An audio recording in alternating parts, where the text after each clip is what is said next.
What's up, everybody? Welcome back to another episode of Talk Talk Punch. My name is Brody Hanson, and I'm here with Charlie Hickman. Howdy. Charlie, love is in the air. Yes, sir. Is that what that smell is? Valentine's Day. Happy Valentine's Day. Ah. It is. Do you know what we're talking about tonight? What are we talking about tonight? We're talking about love, Charlie. We're talking about couples. We're talking about I see what you're doing. Some of the best couples in all of media. Now, we thought about it as we were talking about this. We did. We could do movies. But we thought, you know what? There's more couples out there. So we decided to broaden this thing. And I don't know if we made it easier or harder, but we decided to include all of media. So we've got movies, we've got TV shows, we've got video games, we've got whatever. Comic books. Yes, comic books. Pro wrestling. Professional wrestling. Who knows? It's on there. Could be. Maybe. We'll see. Maybe. All right. So I'm so excited for your list. I have no idea what's on it. This was a tough list. You are much better at these kinds of lists than I am. I had a hard time with this list. I had a hard time narrowing it down. Oh my goodness. I spent a good time kind of agonizing over the criteria and like what I wanted to include. And I think I probably have a more television heavy list. Okay. Certainly more so than what you're going to have. I don't want to give anything away, probably. But that's probably where I'm. I didn't have that much, and I could see why. I thought that I would have more television on my list because with television you kind of get that story, the slow burn of couples. What criteria did you use while building this list?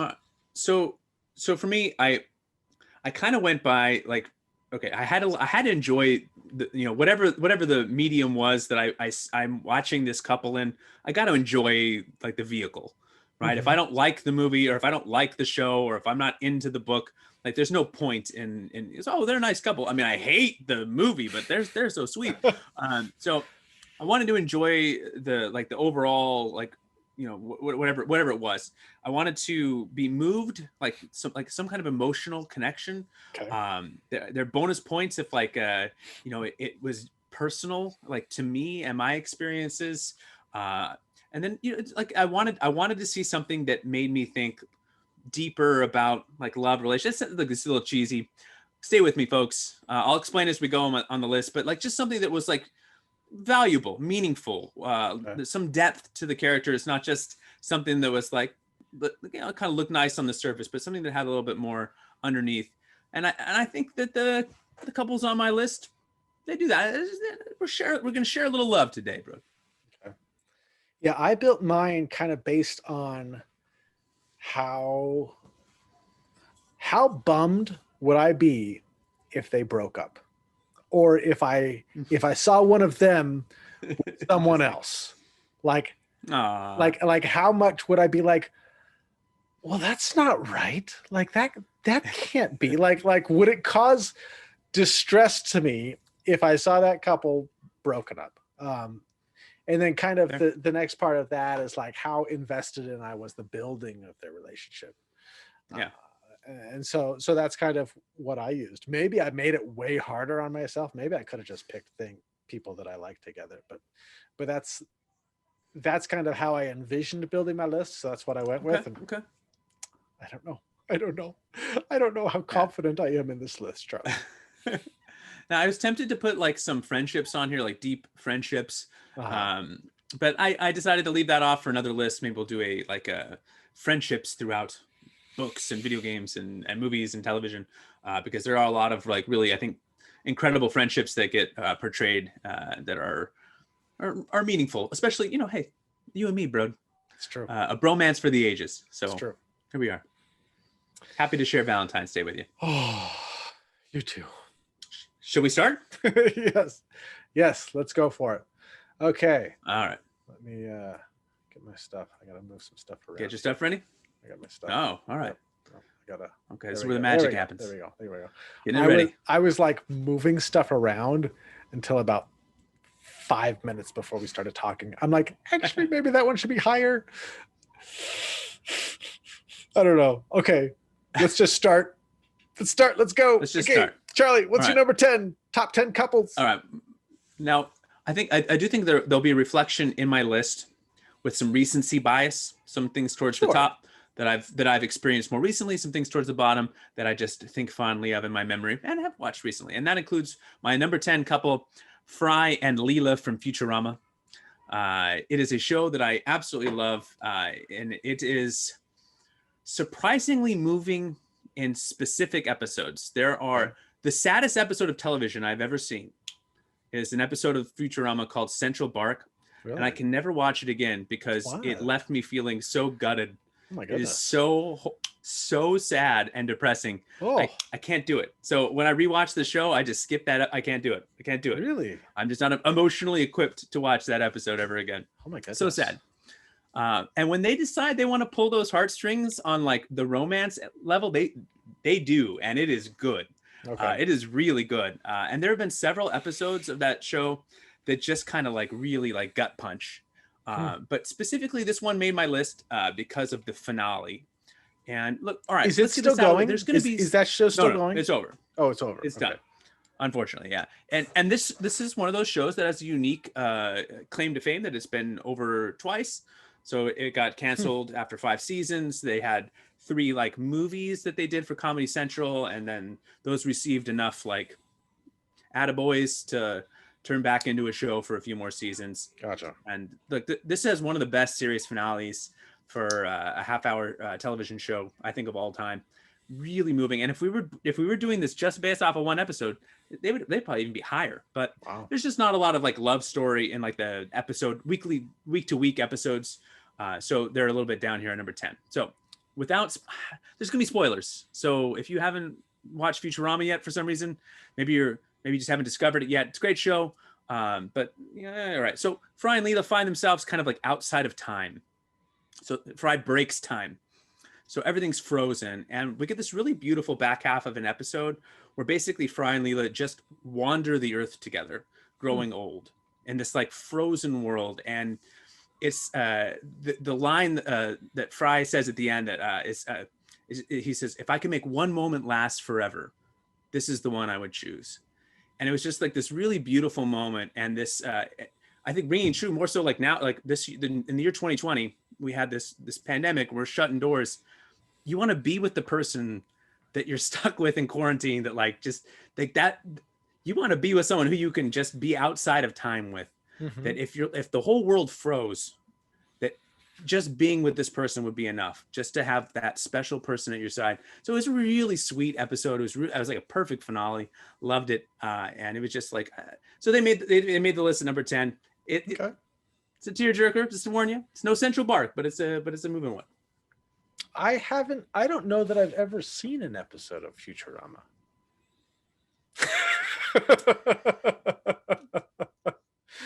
Oh, bro. All right. Well, okay. Well, I mean, thank you for coming to the podcast this week. We're going to be just shutting things down here for a while. I'm personally offended, and look, you get to discover it now. It's a great show. Watch it. Is it streaming anywhere? It's great. Yes, it's streaming. I think on Hulu, for sure on Hulu. Maybe also on Netflix. It was on a couple of different ones at some point, but it's definitely still on Hulu. Interesting. Watch it, and if you're like Brody and you haven't seen it, watch it. Give it a few episodes. Okay, it's a cartoon. I think cartoon shows sometimes take a little bit of time to get into because you got to get used to the animation style, the way the characters look, and the universe that they're in. So there's even like less grace, I think, sometimes for shows like that than there would be for like just a standard, sitcom or whatever, where you might be like, oh well, we'll give them a few episodes to make sure like Parks and Rec gets better or whatever. You give it a few episodes, and they do. Like The Office, Parks and Rec. A lot of these shows start off a little slow and then build their rhythm. So absolutely. All right. What's your number 10? I'm so excited. Oh goodness. Okay, my number 10. I have Corbin Dallas and Lilo from The Fifth Element. Oh, so I had Leela and you had Lilo. There we go. It worked out. All right. I I love this movie, and it's So fun to watch like this relationship build from where it starts, where Lilo is kind of more of an annoyance to Corbin Dallas, and like an inconvenience to him, and then just watching them go through this adventure where eventually it gets to the point where uh Lilo is like dying, and she's calling out for Corbin, and then they get together in the end, and it just ends with them getting together. You don't see anything after that. They're just in the pod together. But the whole movie is this build of this relationship, and they're number 10 because you don't get any of the relationship. And so that's kind of why they're that low. But I love the progression and the build. It's how invested it was I in the building of this relationship, and this one, for whatever reason, just kind of stuck to me. And I was like, that was a good build of a, I mean, maybe they were in that pod and then they got out and they're like, all right, well, it's been fun. We'll see you later, but in my mind, they got out and they stuck together. Well, fun fact, Brody, I read an interview with Bruce Willis after that movie was done, and he said, do you know what the sixth element is? Love. Oh, love. So there you go. The sixth element, love. True story. Perfect for this episode. So yeah, Fifth Element. Man, you know what? Fifth Element is a good movie. I feel like I need to watch Fifth Element. I don't think I've watched it in probably a year or two. I need to watch Fifth Element. I think you may have brought it up in every episode we've done. So have I really? I think, yeah, watch it. No, I love that movie. A couple of times. I know you love it. Go watch it. Go watch it right now. You can tune out for the rest of my list and just watch it. Could I show my kids Fifth Element? I don't know, maybe. I'm just going to go ahead and say yes, because I won't be there. I don't remember if there's anything inappropriate, and I won't be there to. I mean, there's the ending in the pod. Yeah, I don't know. We'll figure that out later. So we'll see. But that's my number 10. Corbin Dallas and Lilo from The Fifth Element. Both great names. If any of you out there are expecting, Corbin and Lilo, Fry, Lilo, all great names for babies. Well, and I had to look it up. Corbin is actually spelled Korben. Corbin. It's not like the typical Corbins. That is not the traditional spelling in my family. But it's not. So for me, my number 9 was, and you may be surprised this one ends up a little bit lower on my list, but I got Pam and Jim from The Office down here at number 9. Okay, now I do have your list. I do have this one on my list. Okay, all right. So what we're gonna do now is we'll talk about it whenever it hits on your list. We'll talk about it. Is it higher? It is higher. Yeah. Okay. All right. Well, then what's your number 9? We'll get back to my number 9. Han Solo and Princess Leia from Star Wars. I was wondering if they were going to make your list. And as I built this list, they were kind of on the list and off the list.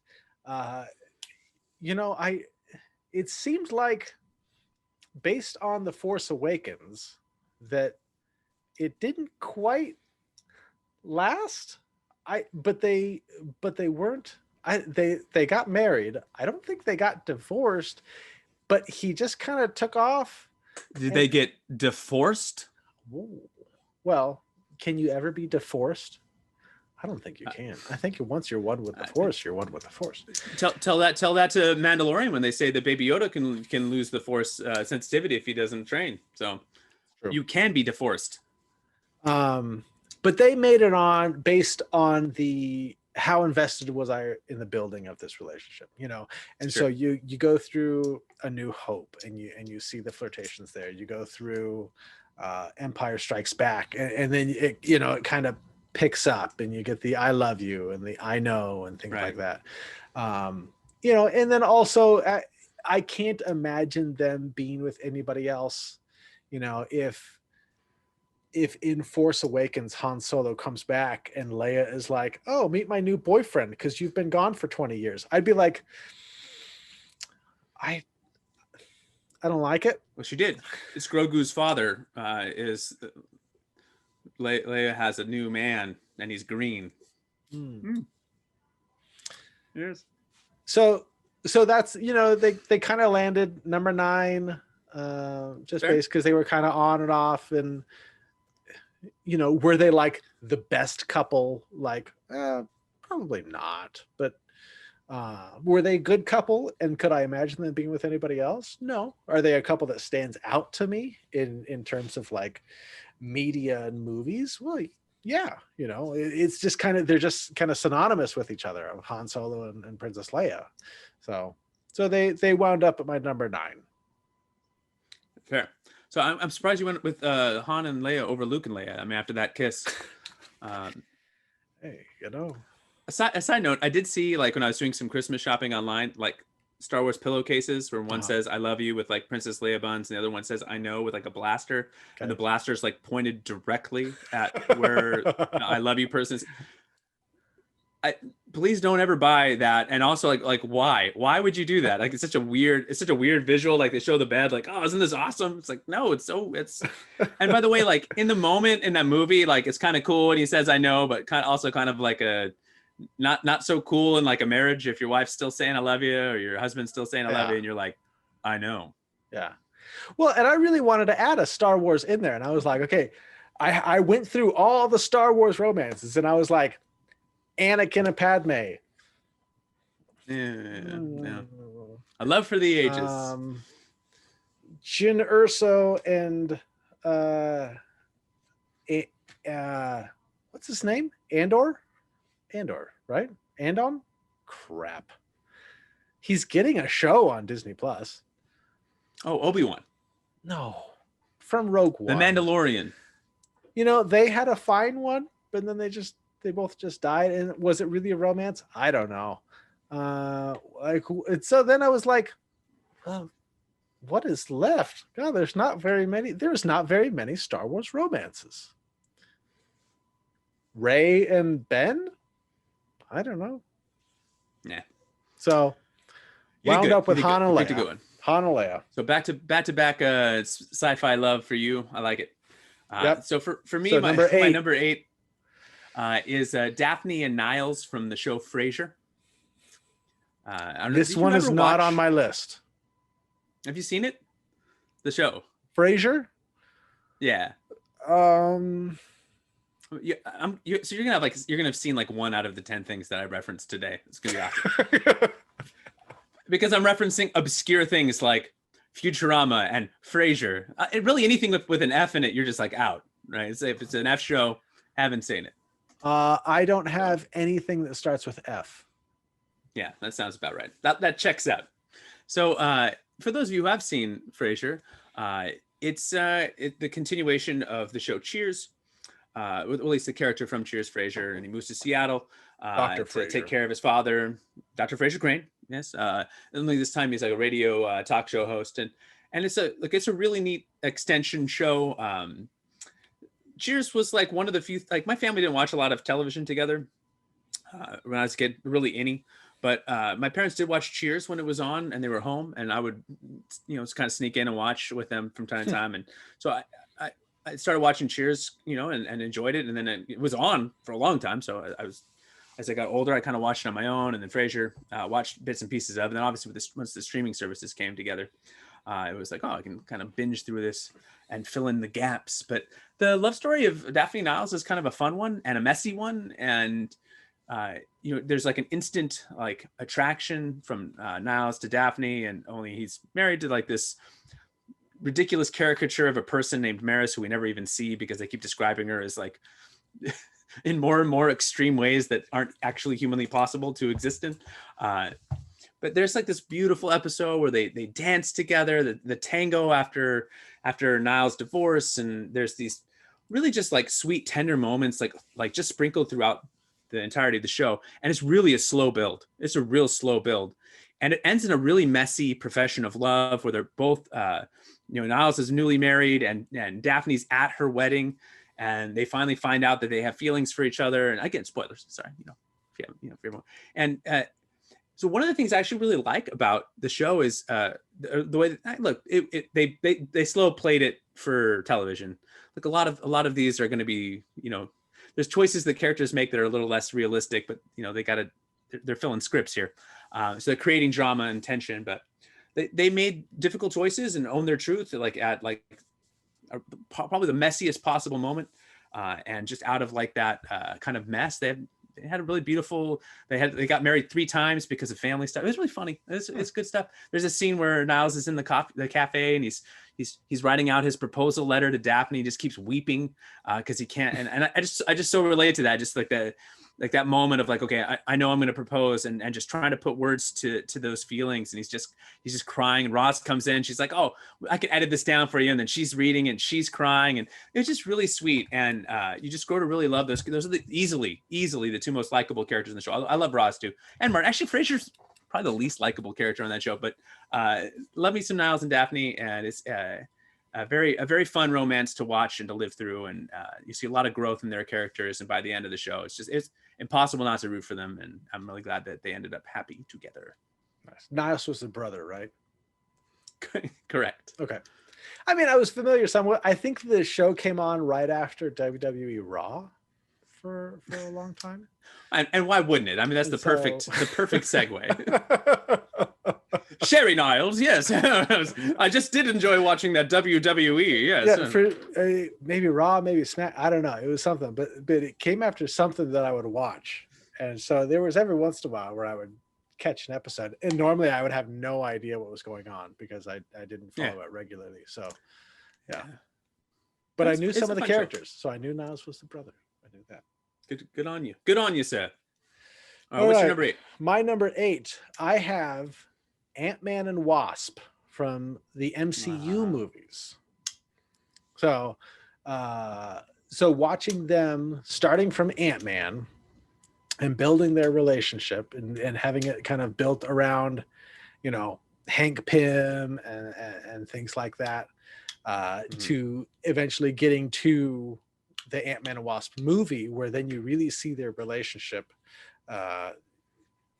going, and then even kind of at the end of Endgame, where you see them together and they're happy and things like that. I really enjoyed that. I enjoy that.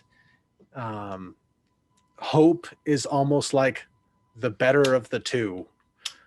She's more skilled than Scott is, and I think it creates a neat dynamic. Her suit is better than Scott's is, and yet she still kind of puts up with him and his stupidity, and so I really liked the dynamic that they had. I really like, and I like Paul Rudd and Evangeline Lilly, and so having them together, I thought they both played the parts great. And just I'm super excited, for Ant-Man and Wasp. Quantumania is the third one. You're just excited to say that. I am excited to say that's an awesome title. Quantumania, man. How could you not want to watch a movie called Ant-Man and Wasp Quantumania? So I'm super excited for that. I'm super excited to see where their relationship goes. Now they have both Hope's parents back. And so how is that going to affect things? Is it going to be like this big, in-law of sorts? Are they going to get married? I don't know, but I'm excited to see where that relationship goes. I don't think they would break them up. They're, and honestly, I went through all of the MCU and thought about all the couples. This, kind of like what I did with Star Wars, where I was like, okay, what are the big franchises and what are the big couples? And I went through a lot of the couples that are in the MCU, and there was, I considered Tony Stark and Pepper, and that was fine. But I thought Scott and Hope were way more interesting as a couple. And really there's not a whole lot of couples. I mean, you could say Steve and Peggy, which was fine. They were together for one movie and that was fine. I was kind of in clip at the end of Endgame. Yeah. I was kind of into Steve and Sharon Carter, but then that didn't go anywhere. And so there were, like going through the MCU, there wasn't a whole lot of like real couples that you could be like, that's a great couple. And so I wound up at Ant-Man and Wasp, and I'm super excited to see how that relationship pans out. Yeah, this I felt like like through that whole Avengers saga, they kept trying to toy with the idea of like, oh, maybe Black Widow should be romantically involved with a member of the Avengers, but which one? And they kept like having her, it's like the first one, it's all about her and Hulk, and then it's like her and her and Steve, and like it was just like they kept kind of toying with the idea. I'm kind of glad they didn't incorporate a lot of that in there. Yeah, her and Steve, I was way too much in that. I was kind of into like her and Captain America and Winter Soldier. I was like, oh, they got some tension there. That's kind of fun, And then they did the thing with her and Hulk, and Thor had Jane Foster, but I was like, Hawkeye has his wife, and I'm like, I don't know. I've seen them interact like twice. Nobody likes Hawkeye, so. So it's just and it's odd that like that all these couples in the MCU, I'm like, yeah, I don't know that they're like great couples, like, because and kind of in my criteria, if how bummed would I be if I saw them broke up or with another person? And I was like, right. But like Ant-Man, if we went to Ant-Man 3 and all of a sudden Scott Lang is with like another girl, I'd be like, I don't like that. Yeah, that's fair. Okay, how about your number 7? Or you saw number 7 or saw number 8? Excuse me. Yeah, my number 7. These bottom ones and right in the middle here, the order is a little bit fungible, but my number 7 here is Carla and Turk from Scrubs. Like at the heart of another show you've never seen. Another show I've never seen. Yeah. You guys are starting that. Brody's never watched a television show before. Oh my goodness! He's too busy rewatching Mortal Kombat on VHS to have time to watch a television show. Carla and Turk have, I think, arguably the second best relationship on the show Scrubs, next to JD and Turk. But we're not doing bromance in this episode. So sorry, a binder clip just totally pinched my finger and it hurt. Oh my gosh, are you okay? Yeah. Are you okay? Do we need to stop? No. Oh man, okay. The great ones played hurt, bro. I'm so proud of you for powering through. Binder clips hurt. Why are you playing with a binder clip right now? What are you doing? I'm sorry. I'm trying to talk about Carla and Turk over here, man. I'm bearing my soul. I don't know who they are. Pinching myself with binder clips. I didn't try to. Just clip it on your beard and let me educate you about Carla and Turk. Okay, tell me about Carla and Turk. Scrubs is a very fun show, and JD and Turk are like best friends, and really the heart of the show is them. But almost right away, Turk and Carla meet, and it is really fun to see their relationship because you really get to see it almost for the full run of the show, kind of starting out as flirting, getting into dating, courtship, marriage, kids. So you really get to like just kind of grow like with them. The JD and Elliot storyline is really sweet too, but it's a lot of like on and off again, will they, won't they kind of stuff. And so it just wasn't as compelling for me. Because there's other shows that do that, and I was really, they handled well. I was glad everything worked out in that show in a way that I enjoyed. I like Bill Lawrence television shows. Cougar Town was great, another show you've never seen. Ted Lasso, another show you've never seen. So, nope. But I like this was a great show. But look, Carla and Turk, you get to, whenever you have an established couple in a television show where you're trying to like build arcs for these characters, I think a lot of times you end up with some irritating storylines. Because like when people are single, you can kind of just talk. Oh, you went on a random date, or she went out on a she liked a person and it didn't work out. You can kind of toss like drama or like the tension of like a will they won't they kind of thing. But once it's established, a lot of times you have to give them like conflict within their relationship or like some weird things. And sometimes if that's not written right, that can really make the couple quite irritating. Sure. Like it might like Marshall and Lily are a couple from How I Met Your Mother that I did not put on my list largely for that reason. Like they should be on my list. Show I've never seen. Oh, that's just I'm just gonna assume for speed's sake that you haven't seen anything that I referenced. But I'm not talking to you right now. I'm talking to my people out there. My people know what's what. And so Carla and Turk, I did not like the way they wrote their wedding. Sometimes in television shows they make it seem like having a wedding is like the absolute hardest thing that anyone has ever done. And like just the calamity of errors that happen surrounding like this day. I have never been to a wedding nearly as fun and chaotic as the television weddings that I see. You know, Sure. everything tends to go smooth, and Yeah. you know, there's disaster free. And I thought that they deserved a more romantic and more, you know, a better wedding episode. Like the Pam and Jim wedding episode was really nice. There's a lot of better wedding episodes, but all in all, their relationship was really fun. Their character dynamic is really fun, and getting to watch Turk mature and Carla just become more like a little looser in some ways, and she's really strong. I think mostly well written female character, which sometimes you just don't get in like these television shows where, you know, it's like our hero's the dude and like the girl's just kind of there for the ride. I think both Elliot and Carla are very strong, pretty well written characters, and I really like the show all in all. But Carla and Turk, big fans. Here, watch Scrubs, people. Is that show still going? No. Oh. Okay. I don't think I can eye roll my eyes big enough for you sometimes, bro. What do you mean? It's gonna fall right out of the back of my head. Hey, that's a all right. Just get question. What's your number 7? What's your number 7? Right.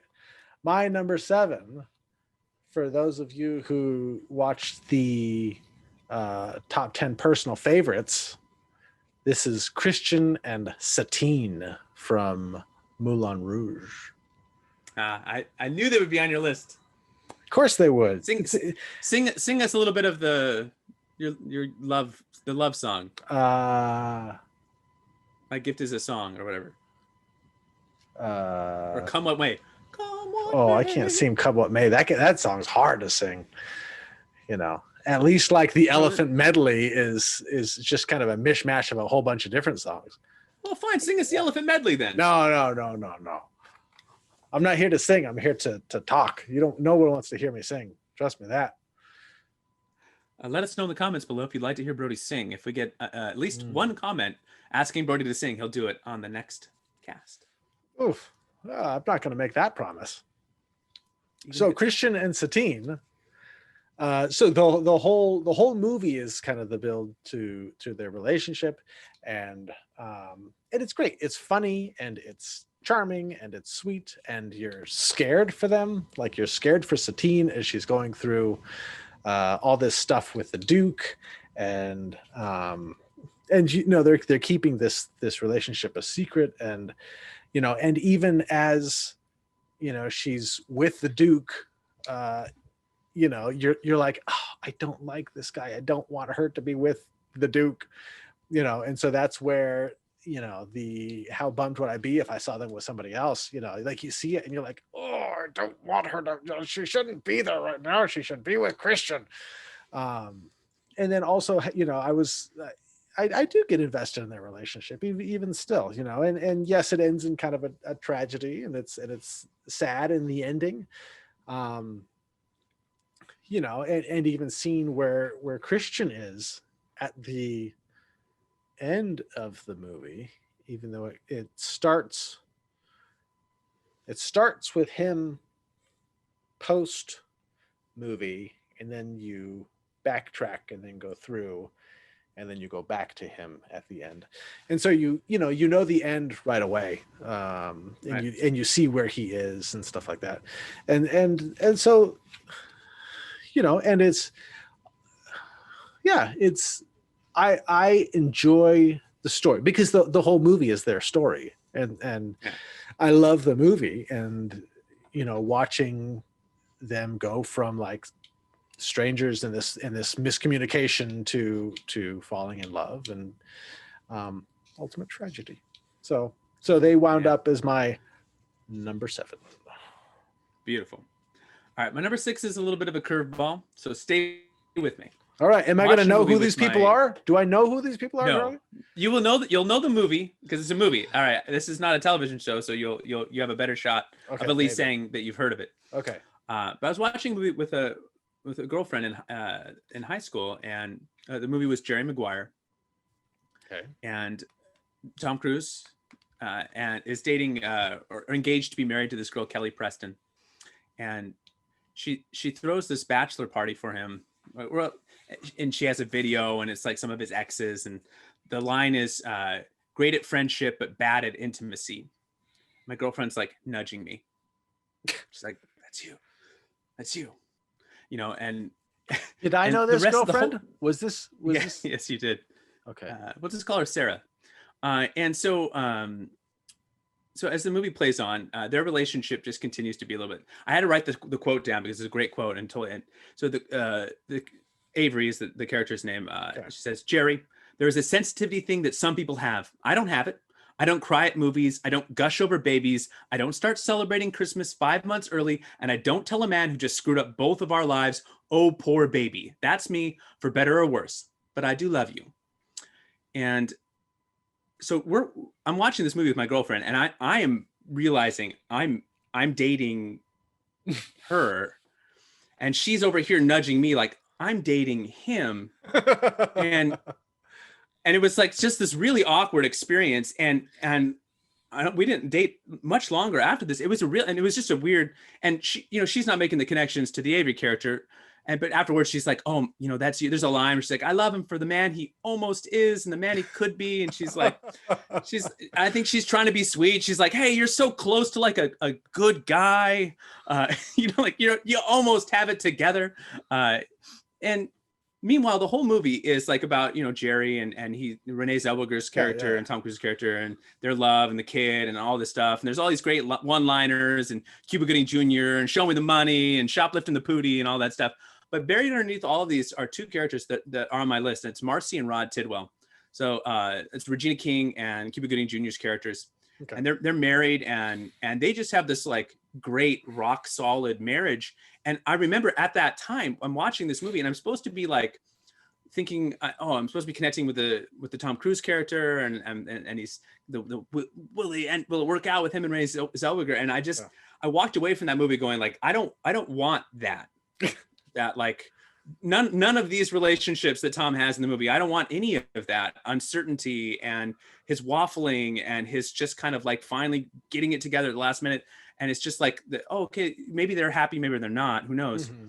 I want the love that Marcy and Rod have. There's a scene where, Rod's playing, he's a football player and he takes this big hit after a great catch and he's just lying motionless on the ground. And it's like, it's a rom-com, you know in your heart everything's gonna be okay, but Regina King is just like acting the crap out of that scene, and she's just like, my whole life is this family, Jerry, and it doesn't work without him. And she's just like, the tension is there, and you just see the love. And just throughout the whole movie, there's these little things, that these glances and conversations and the love that they have. And I walked out of that movie, walked away from that movie going like, okay, I need to break up with this girl, and I want to find that's what I want. Not this uncertain, waffly, I kind of like you, but I'm not really, and then finally I get it. Like, I want that like rock solid relationship with my best friend who's like always in my corner. And we're just like, that synergy there. But anyway, it's if you ever watch the movie again, watch it and appreciate the love that Marcy and Rod have, and the ever underrated Regina King. And it's my number 6. Did I know you when you were dating this person? No, because you didn't know so me when I was in high school. I knew this person after Yes. you dated this person. Okay. Yes, I might have been early college too. I don't know. It all blurs. Okay. It does. That was a long time. That's decades ago. Yeah, that was a long time ago. All right. So that was your number 6? Number 6. All right. My number 6.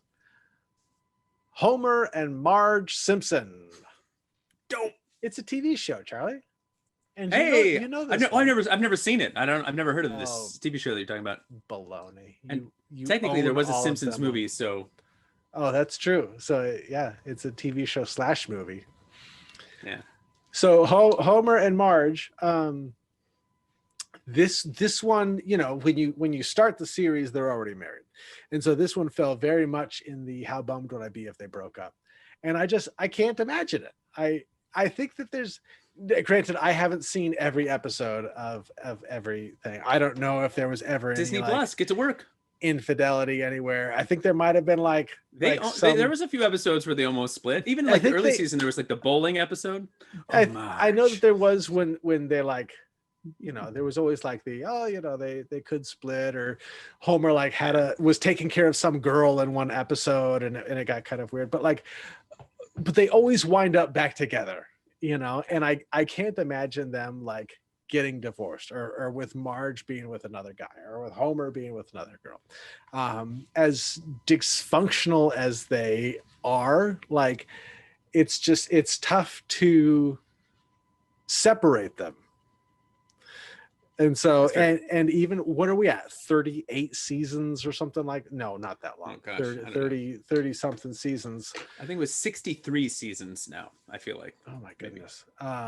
So however many 30 plus seasons there are, like they're still there, they're still together. I enjoy the dynamic, that I've seen. I haven't seen the show in quite a long time. But they stood out as like this couple that goes through a lot. I mean, in that many seasons, they've been through a lot. They've been through a lot of ups and downs, but like at the end of the day, like they just love each other, and it's great, and it's good to see. And as annoying as Homer can be, like Marge puts up with it, and it does kind of feel like, that is how a marriage is like sometimes, things are great and sometimes things are tough, and Homer and Marge have been through it, and they stick through it. And so they wound up as my number 6, The Simpsons. They're 32 seasons, by the way. They're in season 32 right now. So. Now, you didn't stop me, so Homer and Marge didn't make your list then. They did not make my list. But I thought that they would have. I thought they would have. If you watch enough Simpsons, there are they have those episodes too. Not quite to the they don't pull the heartstrings quite like Futurama does in that show. Okay. Just saying. But they have some really sweet moments, Homer and Marge, across the years for sure. There's some really nice episodes, some really nice love stories that get sprinkled in. And of course, there's like we were talking about with the Scrubs, when you have a couple that's together and you're trying to create content for 32 seasons, you're going to have some episodes where, things aren't going so great. So it can't just all be, those romantic episodes. So you certainly do have some of those episodes where they really play on the conflict between the two of them, or play that up. But that is a big part of relationships for sure. So, and they don't shy away from that. And we'll have a whole Simpsons episode where I've sit Brody down and I force him to watch 32 seasons of The Simpsons. Oh gosh, those are long seasons too, aren't those like the 20-something episode seasons? Yeah, it's 300 something episodes. Don't worry about it. What's 300 something episodes? An episode a day for a year. Oh gosh. Or and hear me out, watch more than one 20-minute episode in a day. So you have the power. All right. So my number 5 is from the TV show Brooklyn Nine-Nine. Jake and Amy. Have you ever seen Brooklyn Nine-Nine? No. Okay. I think I saw one episode. Wow. All right. Well, good. This, out of all the couples represented on the list, is the most similar pair to my wife and I in terms of dynamic and personality of the characters. So probably like if you this want guy like Terry just a Crews? glimpse. Amy is the Terry Crews character, and then this is it. Terry Crews is in the show, but it's Andy Samberg is the Jake character. Oh, okay. I wasn't sure if you were saying that you were Terry Crews, because I would have agreed with that. No, Terry Crews isn't. He's not Jake or Amy. So watch the show. If you don't know who Jake and Amy are, then just and you don't. But Amy's very organized. She has like these, We like Amy's. She loves to put things in binders and color code, and she's all about crossword puzzles. And anyway, there's just like when my wife and I watch a season of this, we inevitably find ourselves just, Jake will do something and she points at me or gives me the elbow in a much kinder way than previous story, where she's like, it's like, oh, he kind of sucks. like you, right? You kind of suck. No, she's, he'll do something. He's a little messy, a little less organized. It's a really cute dynamic they have in the show. This would be higher, but it doesn't. This one doesn't tug at my heartstrings quite as much. They don't have quite the tearjerker episodes that some of the couples above have, but I will always forever appreciate the show. There's a little shtick they have about like 3-drink Amy and 4-drink Amy, and when my wife goes to a party and has a few drinks, she almost drink for drink it exhibits the exact behavior of Amy Santiago from Brooklyn Nine-Nine at like 2-drink Amy, 3-drink Amy, 4-drink. It's hilarious, and it's not just I've got friends that watch the show, and so Amy have a couple of margaritas and she's having some fun, and it's 3-drink Amy, yeah, and people know. So this is a fun one for us and our relationship. We've enjoyed watching this one together because it does provide a lot of fodder for us to tease each other over, and some real nice, sweet cuddle up next to each other moments, because it does bring home part of the reason why our relationship works the way that it does. Now, this show is still going, right? This show is still going. And it's a great ensemble cast. Is this streaming anywhere? Yeah. This is on Hulu. Do you have Hulu? Because I keep referencing Hulu. I don't have Hulu. You need to get Hulu. So when I was going to get Hulu when Disney Plus came out, and I was going to get the bundle, but then I got the 3 years of Disney Plus for like $120. And there's nothing on Netflix anymore. Cancel Netflix. The price is going up at the end of the year anyway. Get rid of Netflix. Get Hulu. I know. Instead. I'm actually thinking about canceling Netflix, and I was thinking about doing the HBO, but yeah, I don't know. We'll see. But this is a show that I've heard enough about, and I've seen enough about, that I would be interested in watching this one. I think you would enjoy it. I think you would enjoy this more than any of the shows that I've referenced so far that you should have seen. So, more than Futurama? If you haven't watched Futurama by now, if that's been around since the 90s, so if you have not been compelled to watch an episode of that, it's hard for me to believe that you're going to sit down and just fall in love with it. I think you should. It's sci-fi, and it's cartoon. It's like Simpsons in space, but like better. Yeah. It's better than the Simpsons. There, I said it's better than the Simpsons. Whoa! Look, if you tell me, there's a hot takes going on here right now. If we're gonna have a television rumble, and you say, "All right, bring your 10 best episodes," The Simpsons is a hard television show to beat. Whew, yes, it is. Say like, okay, bring me your 10 best episodes of your best season. But if you say the entirety, and look, we're talking 32 seasons, the entirety of the show versus the entirety of some of these smaller season shows. Look, some of those newer Simpsons ones were hard for me to get through. And I have not seen all 32 seasons, and I have not felt compelled. I have not felt like I've been missing out. Whereas I made sure I watched every last drop of Futurama, and I've seen Futurama multiple times. For me personally, I think it's a better show. Man. I think the characters are more interesting. I think the universe is more diverse.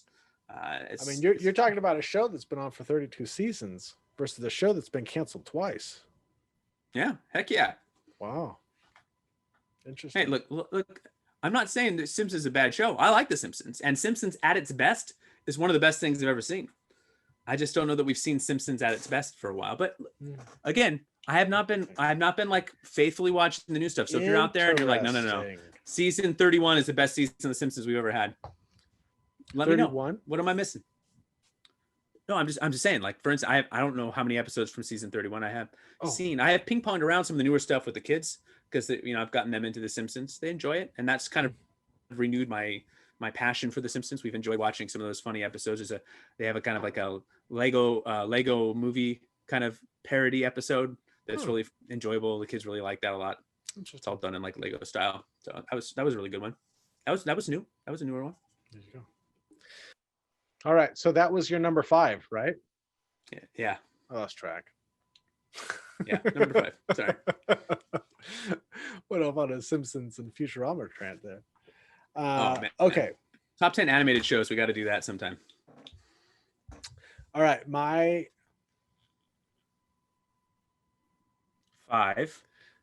Well, no, I just stopped to think, like, could I even name 5 animated shows that I've watched?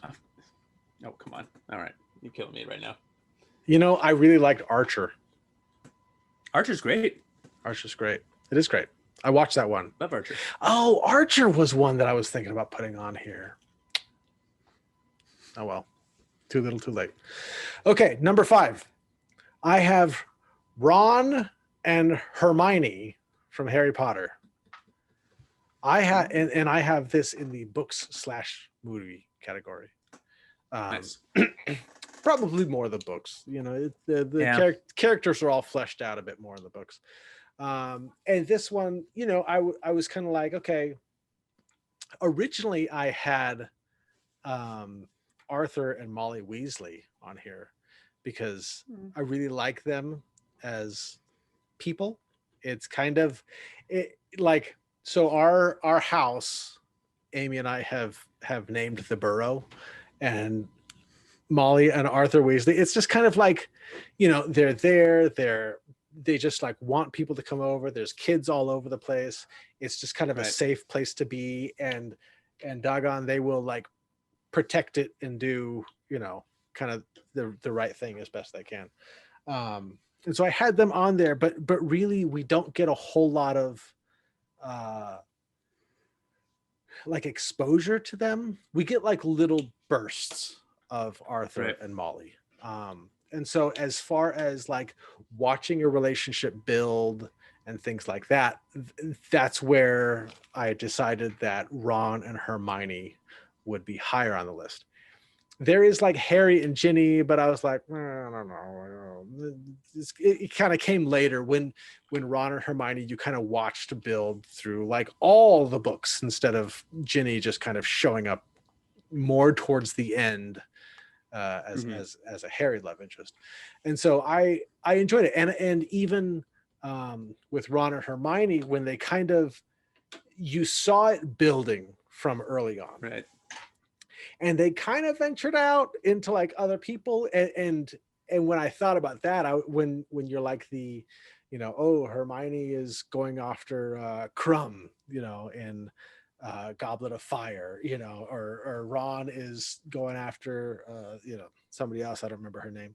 And you're kind of like, Ginny. No, it wasn't Ginny. That's Charlie. Stop with the incest. I don't write these things. It's not my fault. Never went after Ginny. It's not my fault that Luke and Leia share a passionate kiss in the love triangle. That is not. Was it a passionate kiss? Was it passionate? Yes. And you can read that George Lucas didn't even intend for them to be related in the first movie, which is why they have so much sexual tension. I know. Anyway, so it was Ron and Lavender Brown. Lavender Brown, we're talking. And so you had them kind of doing their other things, but at the same time you're like, oh, like you're not supposed to be with those other people because you're supposed to be together. And so so I enjoy that. And then, you know, you get the little epilogue at the end of the movies where they wind up together. So that made me happy that they did wind up together, and they had probably a bunch of kids because the Weasleys have a lot of kids. So so that's a couple that I enjoyed. I was glad to see that they did get together and that they stayed together. So there you go. Am I blurry? Yeah. I feel like I'm blurry. I feel like this always happens. I have autofocus on my camera, but for some reason, focus. There we go. Too pretty to photograph. There we go. Well, so that's my number 5. What's your number 4? And it's from another show that you've never seen. Oh my goodness! I told you I got my show's TV. Like, I love existing with these characters for like multiple seasons, you know, hundreds of episodes. It really helps build character development, and so you get attached to these characters. Now, this show was only on for 4 seasons, and this is on your to-do list because it was mandated to you as a New Year's resolution. It's Eleanor and Chidi from The Good Place. I'm getting to it. I'm getting there. My number 4 and my number 3 are more recent shows, and I'm going to dance around things a little bit, especially this show. So much, I think, of the magic should be just revealed as the show is watched. There's just a lot of really fun discoveries in it, and I'm trying to be as generic as possible possible. I don't want to spoil anything. You got to watch it, and not just you, Brody, but specifically you, Brody. But if you haven't seen The Good Place, it is a show that will make you laugh. It will hit you really hard in the philosophical gut. It'll make you think, and I'm telling you that finale. I still haven't decided if it's one of the best things I've ever seen or one of the saddest. And why you got to send that to me? Oh, you got to watch it. It'll make you think. Sad. I've said it the wrong way. It's a beautiful ending. It's beautiful. All right. Beautiful. All right. And Eleanor and Chidi's relationship, and look, just even saying that, they toy with the idea of friends, soulmates. Is it love? Is it what, is it something else? I've already said too much. But this idea of finding who you truly are and how that fits into the universe and that special someone to share with is a beautiful show. And it is very, very, very, very fun to watch. You got to watch it. Make Amy watch it with you. You guys will love it. I've already said too much. On to your 4. But Eleanor and Chidi are fantastic. No, we're going to watch it. Okay, good. It's on the to-do list. We'll have an after party where you report. We'll have some after party shows. We'll have a whole episode on. I'm guessing you haven't watched Interstellar yet. Oh no, I've ordered the DVD. It's on back order because so many people saw the podcast where you told me to watch it. Makes sense. It was really hard to track down this holiday season. So it should be here, I think, by summer. So I'll have a chance to watch that. We are getting a percentage of those sales based on my recommendation. Oh, wow. Straight from Christopher Nolan. So everybody go. Then you guys can afford Hulu now and go watch some of these shows because you were raking in some dough. So let's go. Oh, yeah, that'd be nice. Okay, my number 4. This is my comics category. Oh, nice. So I have Reed Richards and Sue Storm. What I think is like the ultimate couple in comics. I thought about. They are fantastic, aren't they? They are fantastic. I thought about Superman and Lois, just kind of based on could I see them with somebody else? And Superman did have like a thing with Wonder Woman, and that was kind of weird. But ultimately I was like, but really Reed Richards and Sue Storm, are just kind of the ultimate couple in my opinion, with all the couples. They've been married for so long. There was some like Sue Storm, Namor kind of temptations there. I think back in the 90s. I don't think that's still a thing or not. I don't know. I'm not reading comics anymore. We got to fix that, man. I don't know. Marvel is. And so there, and even in the movies, it's been enjoyable enough. Not the Fan 4 stick from 20, I don't know, 15 or whatever. That movie was so bad, but I am super, super duper looking forward to the new MCU Fantastic Four that they're developing and they're going to come out with. I hope they don't mess it up. I hope they do a good job. I hope they don't mess this up. Yeah. Oh gosh, can we just? Oh man, I just don't want them to mess it up. Really, I really do like the Fantastic Four. In the 90s, I was really an X-Men kid, but for whatever reason, like Fantastic Four, I've always had just kind of this solid like interest and like for. And so when I think about comics and I think about couples, like they are just like they've always been married. They will always be married, and for kind of like how Homer and Marge are they just are together, like Reed and Sue, like they just are together. I honestly, I wouldn't be surprised if Marvel broke them up now. They change everything else. So why not? But to me, Sue and Reed are just the ultimate couple. So that is my number 4, Reed Richards and Sue Richards. I don't know. I still call her Sue Storm. I don't know why. She's a strong woman. I guess she can keep her last name, but they've been married since like the 60s. So whatever. And she's anything but invisible. True. She's great. She's actually quite powerful. Yeah. Look, they better do it. The bar is so low for a Fantastic Four movie. And after you watch the first 2 Fantastic Four movies and you hear there's another one coming, we could have the same conversation where we're like, the bar is so low. Man. And they're like, let's lower it. Oh. And it's all strategy, because now the bar is like, the floor is lava. There is nothing there.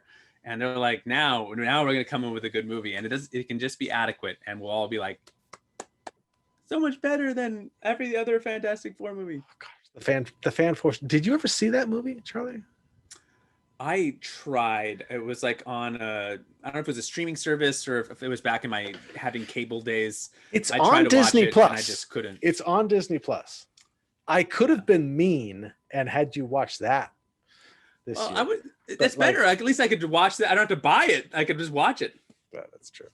That movie, Charlie. There are a few movies that have made me as angry as that movie. It's like that and Suicide Squad and a couple others, but like that movie, Charlie, was so bad. So bad. I hear you. And I'm normally a positive person, but that movie was so bad. You're the most positive guy I know. I am so desperate for a really good Fantastic Four movie. Oh my gosh. It's coming. Oh my gosh. It's coming. Please make it good. Please make it good. Please do it for Brody. If you're watching, I know you are. Please. Executives at Marvel. I've got like Brody. My fantasy casting for it and everything. Okay. Oh, I am curious to hear that. We'll do that maybe an after party one of these times. There you go. Okay, number 3. So my number 3, continuing the list of the top 10 TV shows Brody's never seen.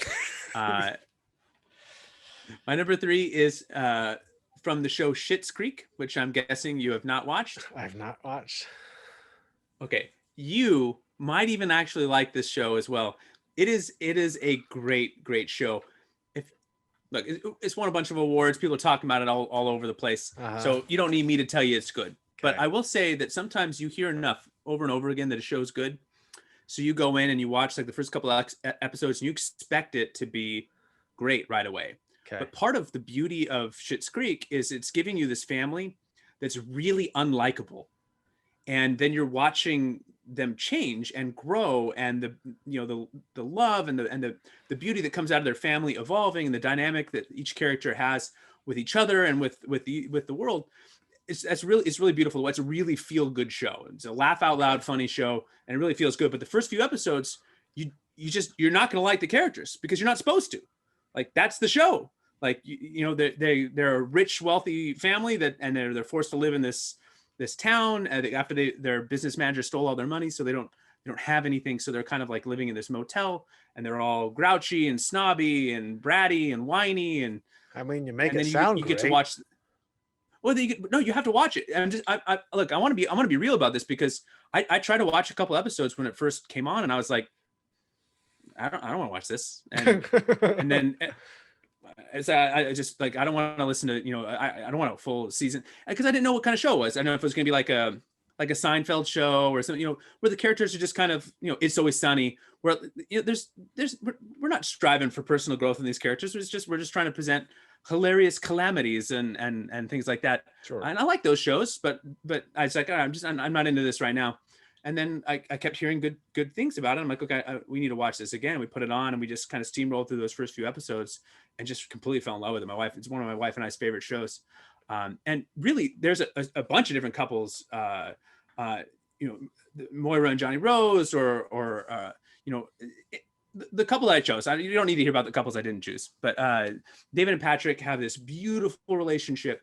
And there's this scene in season 4, there's like they've opened a business together, and Patrick has designed this open mic night to draw in customers, and he pulls out his acoustic guitar, and David and his mom are talking, oh gosh, it's gonna be so embarrassing. And then he starts singing Simply the Best, in this beautiful acoustic guitar arrangement. And he's just got this great voice.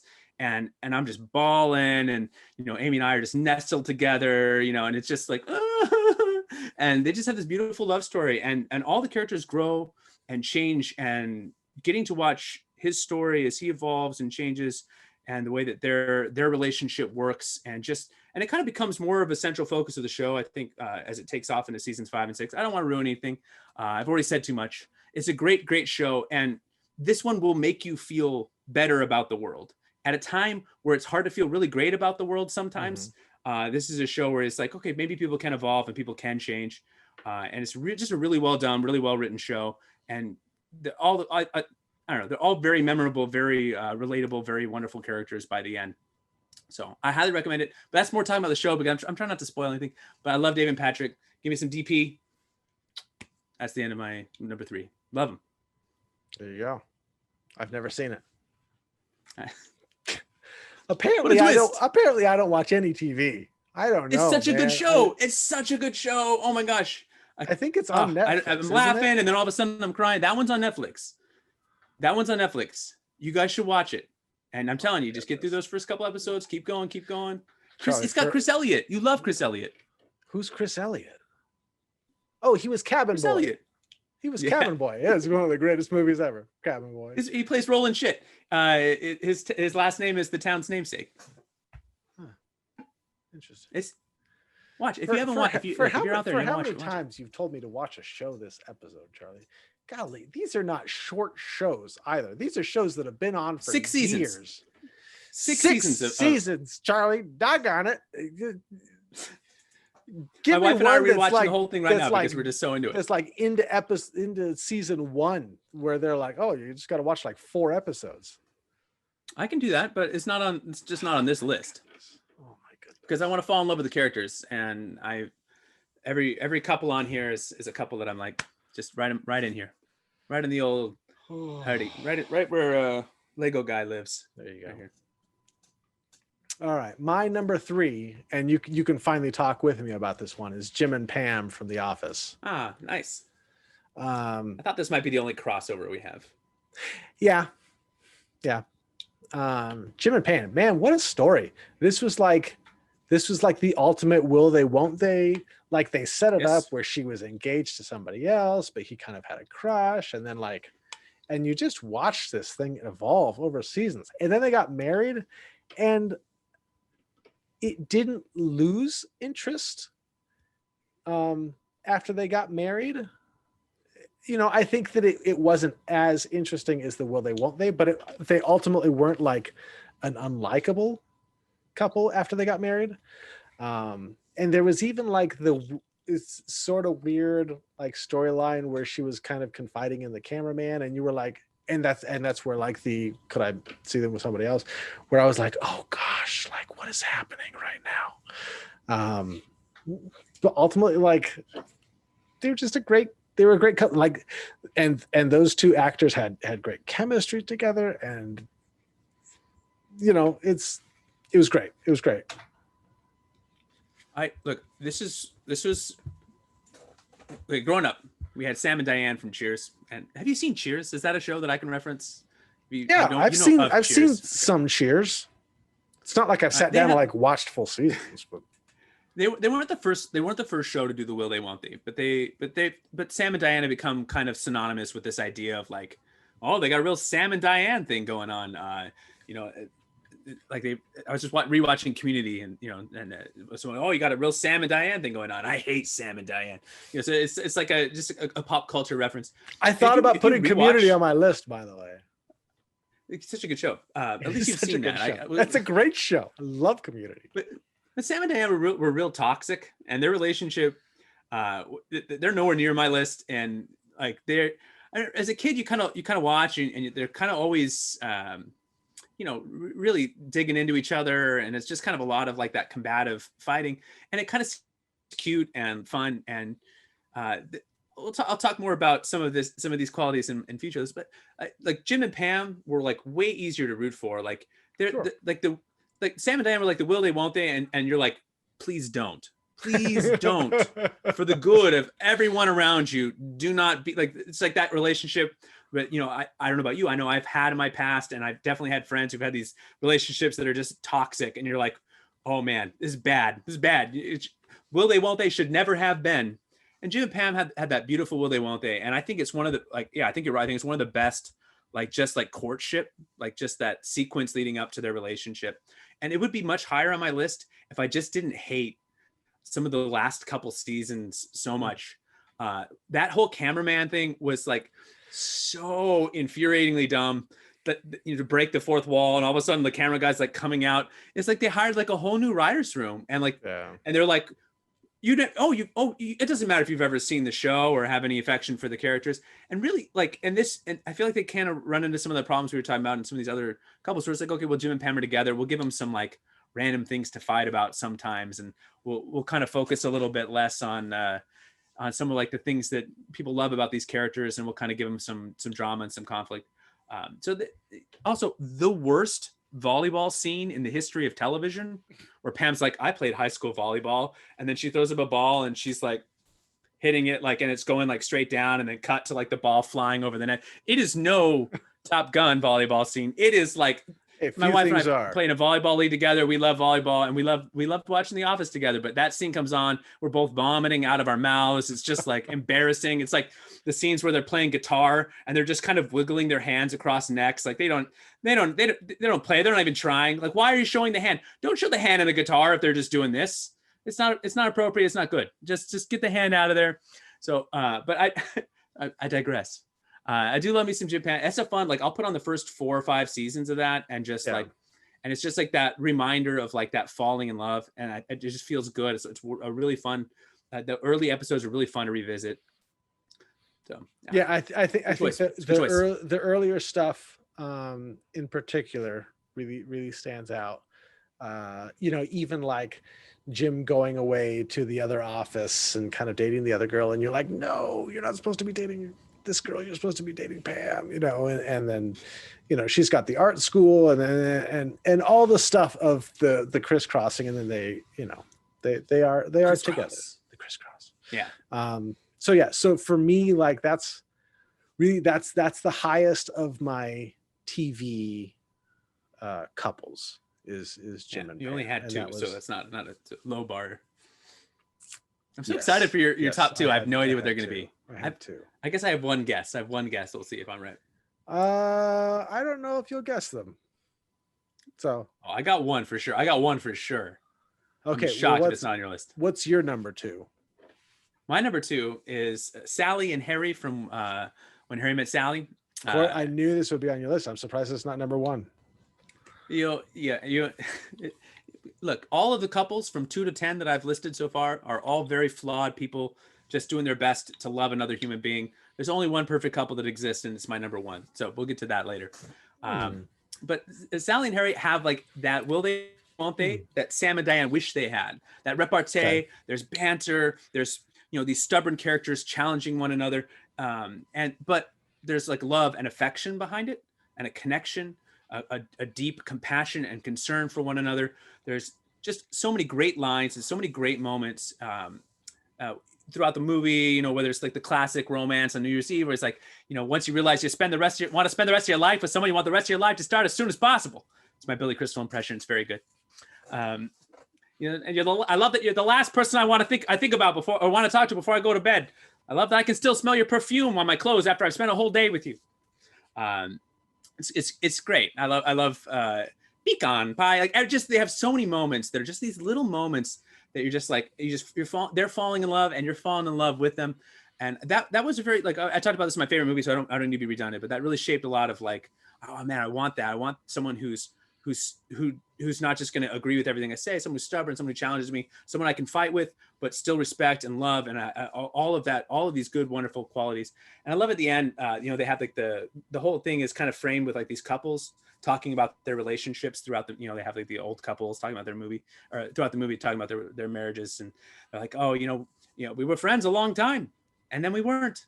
And then we fell in love. 3 months later, we got married. It only took 3 months. 12 years and 3 months. And it's just like that build of 12 years of friendship and not friendship. It was, oh man, I just love that movie. But yeah, they're a terrific couple, and they're number 2 on my list. You've seen that movie, right? You have seen that, at least. Give me that. Yeah. Okay. Charlie, we've been friends for like 25 years. Yes, I've seen that movie. Yeah, and you still never seen Futurama, not a single episode. So I'm questioning everything right now. I'm questioning it all.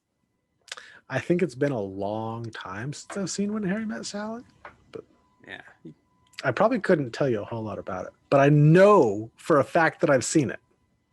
Great date movie. So if you're looking for something to do on this Valentine's Day, I'm assuming that watching this is the most romantic thing that you could do, though. So. Yes, absolutely. All right, my number 2, I have Mr. Incredible and Elastigirl from The Incredibles. Yeah, they're a great couple. It's fun to see their marriage. It does feel very real, especially as you have kids and life is crazy. In both of the movies, life is crazy and families are crazy, and they stick together, and his little thing at the end of Incredibles 1 where he says like, I can't lose you, is like, it still like brings a tear to my eye. And the thought, how bummed would I be if they broke up? Like, oh my gosh, I can't imagine. Like, I would be so troubled if Disney was like, okay, we're doing Incredibles 3 and they're divorced. I would be like, I can't watch that movie. Are you kidding me? Like, oh, it's Mr. Incredible has a new girlfriend and Elastigirl has a new husband. I'd be like, that's not okay with me. Like, you can't just do that to me. And so like, I would be devastated if to see them with somebody else. I think they are like a great couple. Even like the flirtations in the first one, and the wedding stuff in the first one, and like, the second one, there was the fear of like, oh my goodness, is she like having an affair or something like that, like as she's going out at night, you have that feeling of it, and he's stuck at home with the kids. And hey, I've done that. I was a stay-at-home dad for 5 years while I was going through college. But it's, yeah, I think they're such a great couple, and I enjoy their dynamic. I enjoy watching their movies and seeing them as a family and going through life as a crazy family, with crazy kids. And yeah, so they were my number 2, because they're good. I really enjoy them as a couple. Nice. All right, number one. Now, okay, I'm trying to think of what your number 1 is. The Perfect Couple. Is it a TV show? It's not hard to think of. Okay, It's not a TV show. Is it a movie? It is a movie, and you've seen it. What could it be? Is it an old movie? I guess there was a TV show too, but that's not. There's a TV show and 3 movies. A TV show and 3 movies? Yeah, but unrelated to each other mostly. 2 movies related to each. Anyway, no need to watch you guess when I could just tell you. Yeah. We're talking about Morticia and Gomez Addams. Okay. I actually thought about this one. I thought about it. They're amazing. They're hot and heavy for each other. Passion all over the place. A clear and like just palpable love for one another, and great parents. And just the whole thing is hey, they're a family. Even if the world rejects them, the love that they have for each other is amazing. But like the first movies were in the 90s that I saw. I didn't see the old TV show when I was a kid. Raul Julia. Before my time. But Raul Julia and Angelica Houston were just amazing. Yep. Classic lines like, "You are so beautiful, pale and mysterious. No one even looked at the corpse." Yeah, she was at her first funeral. It was, stuff like that. Oh, Morticia, how long has it been since we last waltzed? Oh, Gomez, it's been hours. You know, you just see, so much of what we see in movies and television is like once it comes to people being married, I was like, it's like just they're tired of each other, right? Like the classic tropes of like, take my wife, please, huh? Being married, it's the worst, huh? You've been to prison? Me too. I got married. Ha! It's like that kind of like being married's the worst. Yeah. That. So even when I saw it when I was young, like you could just see like a real difference in the way that their relationship portrays. Like, well, they just love each other and they just can't. There's not a second of the day they don't want to be around each other and their family. And it's really cool. Like they just have a really fun, quirky relationship. Obviously, the universe is very fun and quirky as well. But Sure. I love the interactions that they have together. I think it's very inspiring. You know me, bro. I'm a romantic at heart. I'm a softie. And I try to keep things spicy and romantic in my marriage, my relationship. And I don't want to say they're an inspiration because that's a little bit overstating it. They're a delightful film couple, but like the things that I perceive their relationship to have are things that I definitely strive to build into my own marriage on a daily basis, to have that kind of spontaneous passion and just that kind of constant and consistent love for the person that I'm with. So I love them. And like, that's an underrated film. And if I wish that was streaming in more places. I guess maybe around Halloween it pops up. The animated film, not bad. I don't know if you saw the animated Addams Family. I haven't. I was going to ask you if you saw the new animated one and if that we did. We watched that around Halloween this last year. It was fun. Like not as good as the movies. Now you can't compete with Raul, Angelica, and Christopher Lloyd. Oh, Christopher Lloyd, Christina Ricci, oh man, that's good stuff. Such good stuff. Although I haven't seen that. I haven't seen it in years. I actually thought about Gomez and Morticia, but yeah, I haven't seen those movies in so long that yeah. Okay, so my number one is a little odd. It might be a bit of a cheat. I may have cheated. I may have cheated a little bit. All right. I'm curious because I thought I knew what it was going to be, but maybe okay. What did you think it was going to be? Like you all you talk about all the time is how you're the Beast and your wife is Beauty and your favorite movie is Beauty and the Beast. You put it on your favorites list, and now you're going to tell me that this romantic movie with Beauty and the Beast, they didn't make your top 10 favorite couples list? Okay, so Belle and Beast wound up as an honorable mention. Unbelievable. I felt like honestly I thought about a lot of the Disney movies, but a lot of the Disney movies are so like here's the girl, here's the boy, and like they're gonna wind up together and they're gonna be great. And well, then why do you even like the movies then? If you don't like the love story, it wasn't on my list. I'm not defending it. I love Beauty and the Beast. They're honorable mention. Hey, apparently not honorable mention, Charlie. So no, they're not my number one. Okay. Lois Lane. Did Lois Lane make it? No. This one's actually a video game. Martha. No, this one's Is this from Mass Effect? Is it from Mass Effect? Yeah. So I have Commander Shepard and Ashley, and I did that because, Mass Effect is all about choices, and so you get to choose who you romance and you get to choose how much you romance.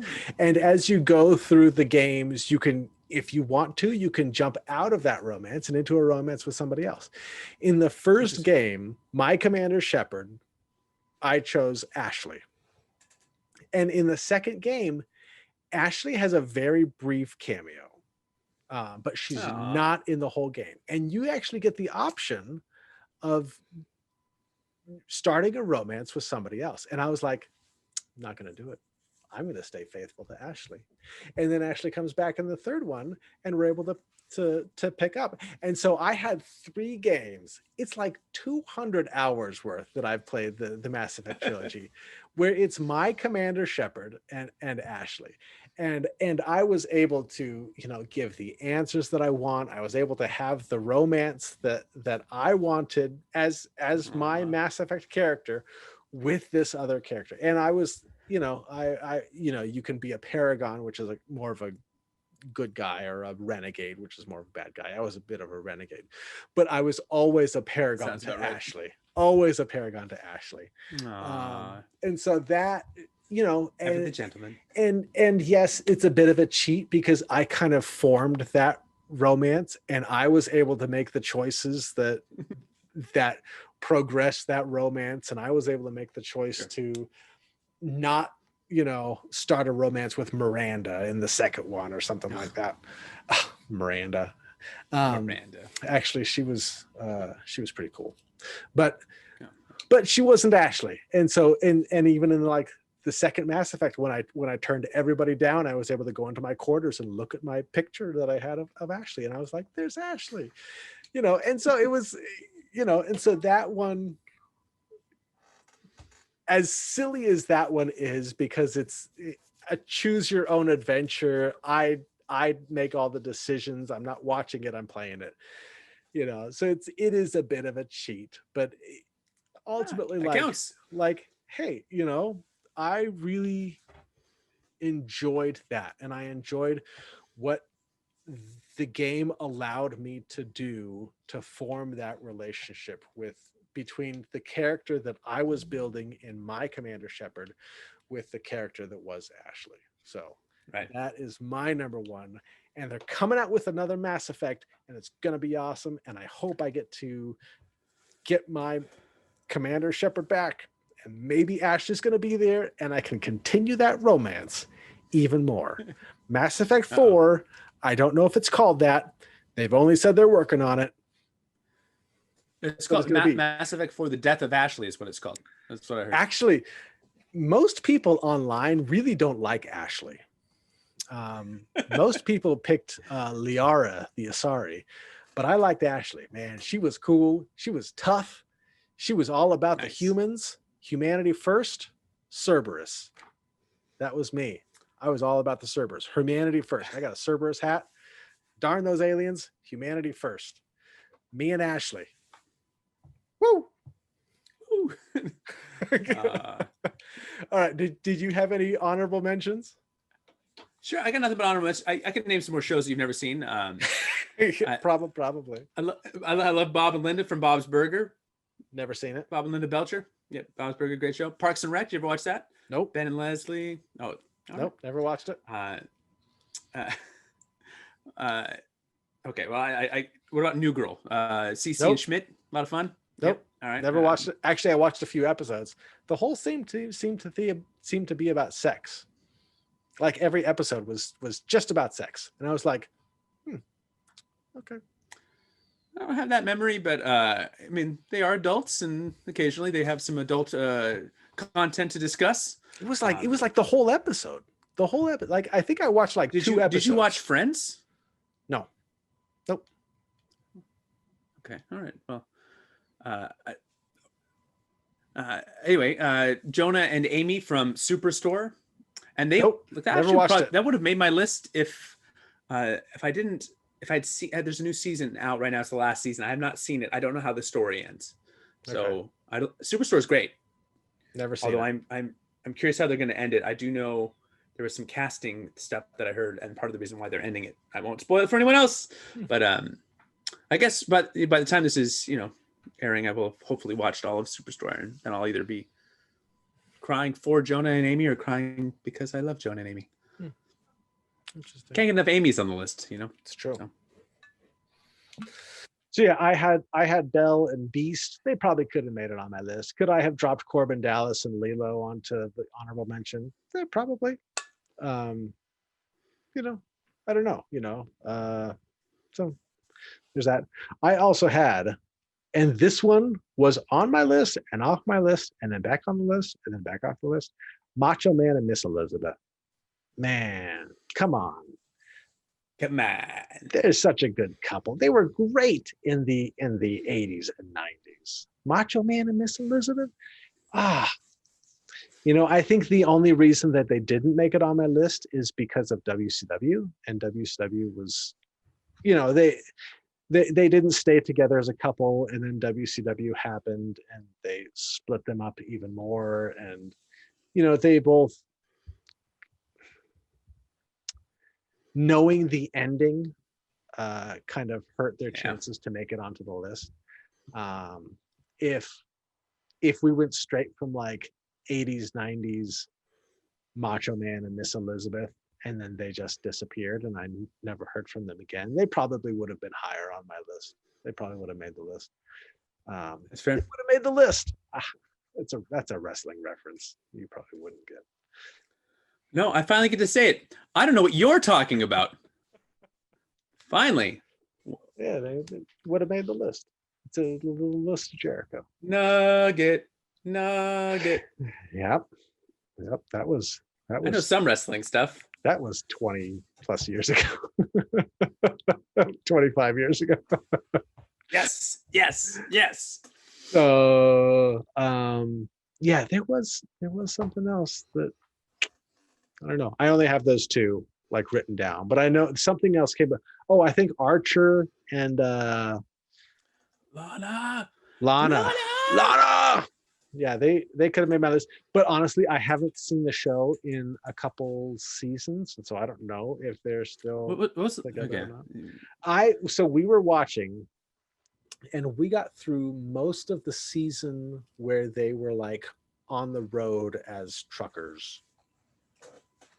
Oh, okay, Vice. Yeah, that was a good season. Yeah, we didn't finish it though, and we haven't picked up since. Not because it was like a bad season. It just fell off. I'd be really curious. They have a sci-fi season. I'd be really curious to hear your thoughts on it. I'd love to see it. I'd love to watch it. We'll talk later. Is it on Netflix? Is that on Netflix? Do you know? It's on Hulu for sure. I don't know. It might be on Netflix. Everything is on Hulu. I feel like we're doing an ad. Hey, Hulu, if you want to sponsor the show, I'll just keep naming shows that Brody's never seen that are on Hulu.com. Available on your Hulu streaming app. Come on. They just need to combine Disney Plus and Hulu is what they need to do. Is that what they need to do? Yes. For money? Yes, they do. They need to combine the two and make it one streaming service. And you know what? You can put adult filters on. Netflix does it. Amazon does it. Everybody else puts adult filters on. I know Disney said that they were going to do it for like select shows so that you could opt into adult programming, but they just need to do it and just combine. You want to adopt in? So I'm sorry, you're looking to get in on the adult programming. Nice. Well, opt in for adults. Yep. A lot of good adult content on the Disney Plus. If they it's not on Netflix, by the way. Sorry, Archer. Oh, gosh, it used to be because that's how I was watching. It was. Yeah. If anybody wants to write their Hulu login and password in the comments below for Brody, it'd be very helpful. Yeah. If Disney Plus brought in Hulu and then they brought in all the Fox stuff, come on, let me watch Aliens on Disney Plus. It'd be amazing. I'd love it.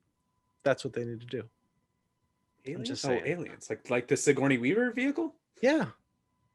Okay. Yeah, that was a Fox property. It was a random thing to request. I apologize. I just want to watch Aliens on Disney Plus. It's a great movie.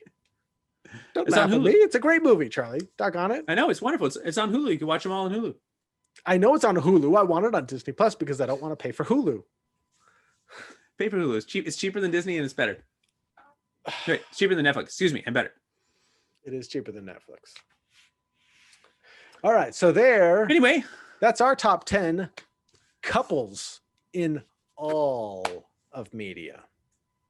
We got video games, movies, TV, comic books, literature, a lot of TV from Charlie.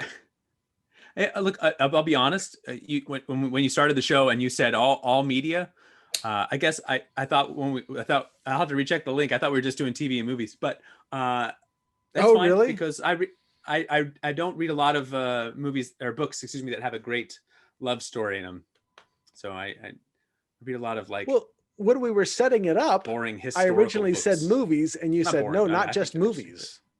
Yeah, because I wanted TV shows in there. Because I actually don't find movie romances to be that compelling. Usually, most movies they tell the story of how people fall in love, and I think that's interesting in some regards. But I'm more like give me a relationship that lasts. I don't care about like two 16-year-olds falling in love. And who cares? They're gonna break up like in the fall semester. Get out of here with that stuff. Give me some love stories with some legs. I like the television, but I'm glad you were on it. You had video games and books on your list.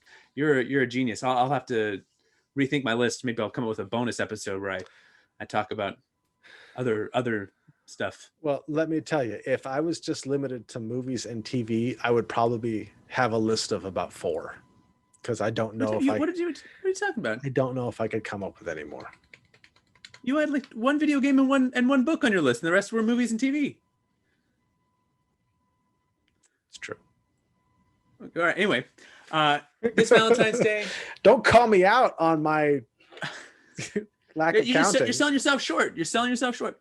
I know. Look, we are thrilled to be here with you and spending the day with you. Whether you're with someone or by yourself, we just appreciate you taking some time to spend with us.